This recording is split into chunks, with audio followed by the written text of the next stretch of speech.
Hi there, my name is Dale Gallagher. I am an oral and maxillofacial surgeon. Here's an example of someone with some severe popping. Listen to this. Go left and right. Okay. Now turn to the side and show me how you do it. Open and close. So what is jaw pop? Jaw popping occurs from abnormal disc movement. That is, there's a disc between the bones of our TMJs, just like there's a disc between the bones of the knee, and there's also a disc in the joint between our lower jaw and the socket at the base of the skull. This disc acts as a sliding and lubricating surface between the bones as the jaw opens and closes. When the disc is in the proper position, jaw movement should be smooth, comfortable, and free of pain. Stretching and tearing of the ligaments of the TMJ that hold the disc in place results in the disc becoming displaced or dislocated out of its proper position. Popping occurs as the disc abnormally moves within the TMJ as the jaw opens or closes. So what causes jaw popping?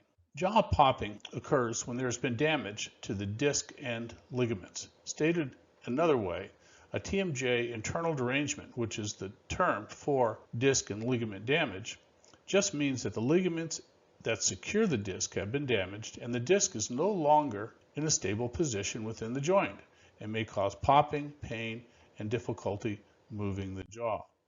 Here are some common symptoms of TMJ internal derangements, which may include jaw popping. Let's review some anatomy that will help you understand internal derangements and jaw popping. To understand TMJ internal derangements, we must look at not just the TMJ, but also the alignment of the upper and lower jaws. The joints, the bones, and the bite are all interrelated. When the jaw opens and closes, the disc should remain between the bones within the joint during all joint movements.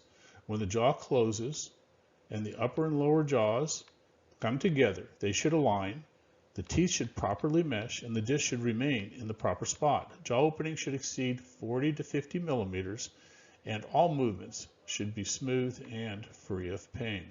So let's put this together. Inside the TMJ, there is a disc that should remain between the bones during all jaw movements. When the jaw opens, there is a muscle that pulls the lower jawbone forward with the disc. When the jaw closes, the opening jaw muscle relaxes while the stronger chewing muscles close the bone back into the socket. The disc returns back because there is an elastic ligament that pulls the disc back. The ligament is called the retrodiscal, or behind the disc, ligament. Think of the retrodiscal ligament like a rubber band that stretches and contracts as the jaw opens and closes. Like a rubber band that becomes overstretched and will not snap back all the way, the retrodiscal tissue ligament can also stretch and tear, resulting in a displaced disc.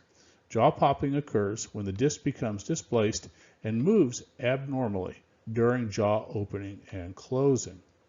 Most humans open their jaws 40 to 60 millimeters, some a little more, but when they can't open more, or at least 40 millimeters, that usually indicates something may be wrong. Normal jaw movement should be smooth and without pain or noise. Simply stated, jaw pain and popping are the most common symptoms associated with disc displacements, that is, internal derangements of the TMJ. Internal derangements rarely occur alone, but are often associated as the result of a bad bite called a malocclusion. The malocclusion, or bad bite, may be from abnormal arrangement of the teeth within the jaw, growth irregularities between the upper and lower jaws, or a combination of both. Misalignment between teeth and bones can cause excessive forces within the TMJs and damage TMJ ligaments. Think about it. Teeth are hard, bones are hard, ligaments and discs are soft. So what's the weak link? The ligaments and discs. Also, when the discs are displaced, bones within the TMJ don't have normal disc cushion between them. This results in excessive forces and degeneration, or arthritis, of the top of the lower jawbone called the condyle. This is a cine TMJ MRI scan. A magnetic resonance image is a superhuge magnet that can measure water. So anything that has water in it is light colored, and anything that's lacking water is dark. It is a movie of jaw movement. We see the lower jaw, which is the mandibular condyle, rotate and slide forward as the jaw opens and slides back into the socket when the jaw closes. Note the lighter shaded disc between the bones. The disc moves with the condyle and stays between the bones while the jaw opens and closes. This is normal disc position during jaw movement. As the disc moves, it looks like a little bow tie on top of the mandibular condyle. When the jaw is open, see the little bow tie? The disc becomes displaced when the retrodiscal tissue becomes stretched and torn. When the jaw is closed, the disc is squeezed forward of the mandibular condyle. When the jaw opens, the condyle slides forward and there is tension placed on the disc, and the stretched but intact retrodiscal tissue snaps the disc back between the bones, causing a click or snapping noise. The noise is created when the disc snaps back between the bones, not when it dislocates. The popping occurs because the ligaments are under a lot of tension. The relocation of the disc into the proper location between the two bones is called recapture, and there is less noise, if any, when the disc dislocates during jaw closure because there is less tension on the ligament tissues. Let's look at this TMJ MRI scan that shows dislocation of the disc. The disc is dislocated forward when the jaw is closed and pops back or recaptures when the jaw opens. You see the little pop and then it comes back.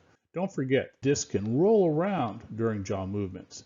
There may be a variety of clicks and pops as the disc rotates and rolls around while the jaw moves. The type and intensity of pops and clicks may vary depending upon how the jaw moves and the severity of the damage to the stretched and torn ligaments. Okay, close. Listen to this Nope, loud make it singular pop. pop. Okay, do it a couple times. Not all dislocations pop, which we'll see in a few moments. So, keep going. Do it a couple times. You hear that pop? Here's another one. Internal derangements, well, they're progressive. Sometimes a person can have severely deformed condyles and dislocated disc and still have normal jaw opening. This occurs because the person has incredibly stretched the TMJ ligaments and has severely pushed the disc forward. This may be tricky to diagnose because the person will have a normal jaw opening, and most popping will have resolved because of the severe disc dislocations. Often there will be no popping, but a grinding or gristly crepitus noise as the bones grind against each other during jaw movements. There can be normal jaw opening with bad TMJs. In very rare circumstances, the disc can dislocate behind the mandibular condyle. This usually produces no noise, but the disc interferes with the mandibular condyle seating into the socket. Symptoms may be inability to place the back teeth together, that is, a back tooth open bite, and sometimes herniation or a bulge of the disc into the ear canal during jaw closure. Look at the image on the right and you can see the disc bulging into the external auditory canal, that is the ear canal. Jaw popping is progressive, like I just mentioned. In review, when a dislocated disc recaptures, it can cause a popping noise.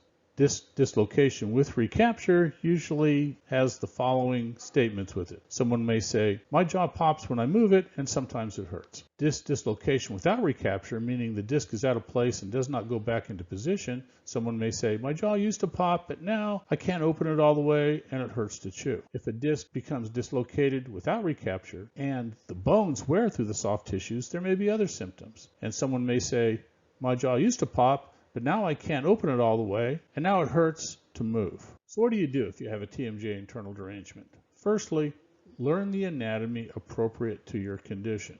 I can't emphasize that enough.